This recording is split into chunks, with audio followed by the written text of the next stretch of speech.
Assalamualaikum warahmatullahi wabarakatuh. Perkenalkan, nama saya Susandra Mukalgo dari kelas HES 5A. Nah, di sini saya akan menjawab beberapa kumpulan pertanyaan dari teman-teman saya pada mata kuliah asuransi syariah. Nah, yang pertama saya akan menjawab pertanyaan dari Faridawati Alulu, yaitu bagaimana cara pembayaran premi pada asuransi syariah.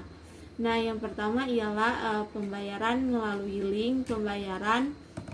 Terus yang kedua itu ada auto debit dengan kartu kredit atau rekening tabungan seperti pada Bank BRI Syariah.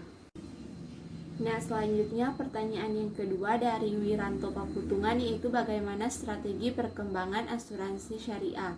Nah, berdasarkan pada konsep RBC pada perusahaan asuransi di Indonesia itu sendiri, yang dimana dapat beroperasi dengan modal yang sangat rendah, yakni di atas 3 miliar, dan dimana memenuhi RBC dengan di atas 120%. Juga untuk mengatasi kekurangan SDM yang profesional, yang dimana dapat diatasi dengan mendorong peningkatan kuantitas dan juga kualitas SDM asuransi syariah dengan melalui beberapa program sertifikasi. Nah, selanjutnya pertanyaan yang ketiga dari Zidan Ismail, yaitu produk-produk asuransi syariah. Yang pertama ada asuransi takaful keluarga. Dalam asuransi takaful keluarga ini juga terbagi menjadi, yang pertama itu ada takaful kesehatan individu, takaful dana haji, takaful dana pendidikan, takaful link, takaful fala, takaful dana wakaf, dan takaful family care. Terus yang kedua ada takaful umum, yakni takaful kebakaran, takaful mobil, takaful pengangkutan, takaful risiko pembangunan. Terus ada takaful rangkai kapal, dan yang terakhir ialah takaful kecelakaan diri.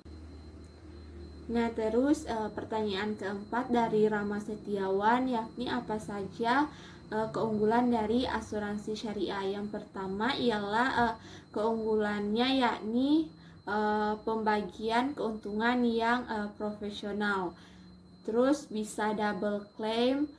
Terus yang ketiga ada tidak ada istilah dana hangus. Dan yang keempat ada investasi sesuai syariah. Dan yang terakhir itu ada tidak cemas saat telat bayar.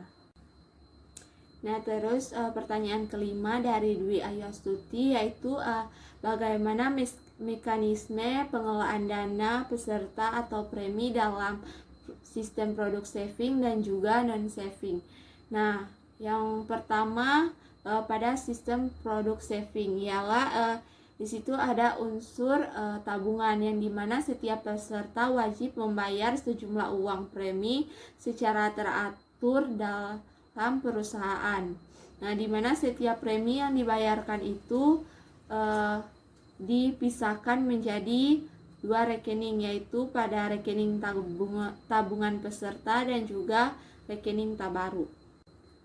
Nah, selanjutnya pada sistem non saving, yakni setiap premi yang dibayar oleh peserta akan dimasukkan ke dalam rekening tabaruk perusahaan, yang dimana kumpulan dana yang telah diniatkan oleh peserta itu sendiri sebagai iuran dan kebajikan untuk tujuan saling tolong menolong atau saling membantu, dan dibayarkan jika peserta itu telah meninggal dunia dan perjanjiannya telah berakhir.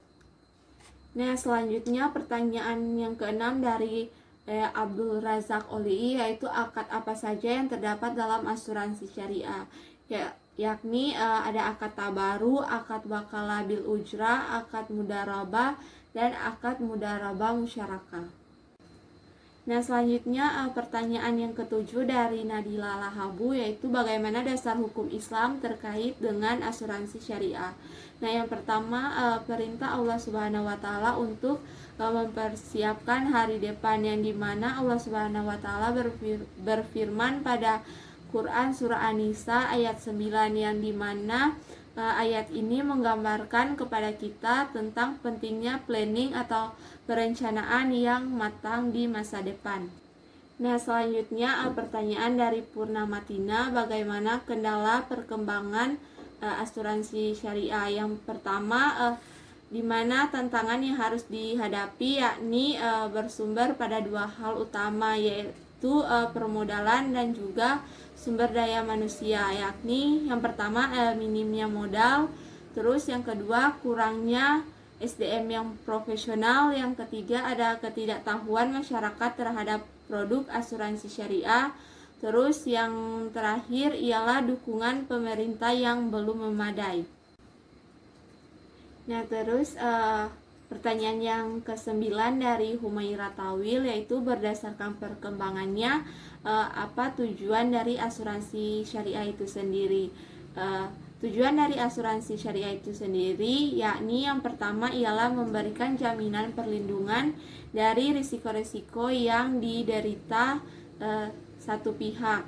Terus yang kedua ialah meningkatkan efisiensi. Terus yang ketiga ada pemerataan biaya, dan yang terakhir ialah sebagai tabungan, karena jumlah yang dibayar kepada pihak asuransi akan dikembalikan dalam jumlah yang lebih.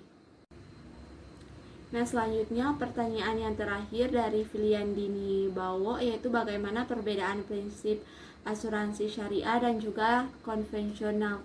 Nah, yang pertama yaitu pada asuransi syariah sendiri ia lebih menggunakan prinsip tauhid, sedangkan pada konvensional tidak. Terus yang kedua, pada asuransi syariah menggunakan prinsip ta'awun, yakni tolong menolong, sedangkan pada konvensional itu sendiri di mana pihak yang menanggung resiko adalah seluruh peserta. Terus yang terakhir yang lebih mencolok yakni perbedaannya, yang dimana pada prinsip pelanggaran gharar, mesyir, dan juga riba pada asuransi syariah, sedangkan pada konvensional sendiri ia lebih cenderung ke bersifat gharar, mesyir, dan juga riba. Sekian jawaban dari saya, lebih kurangnya saya mohon maaf apabila ada salah kata, dan juga teruntuk teman-teman yang sudah bertanya saya ucapkan terima kasih banyak. Wassalamualaikum warahmatullahi wabarakatuh.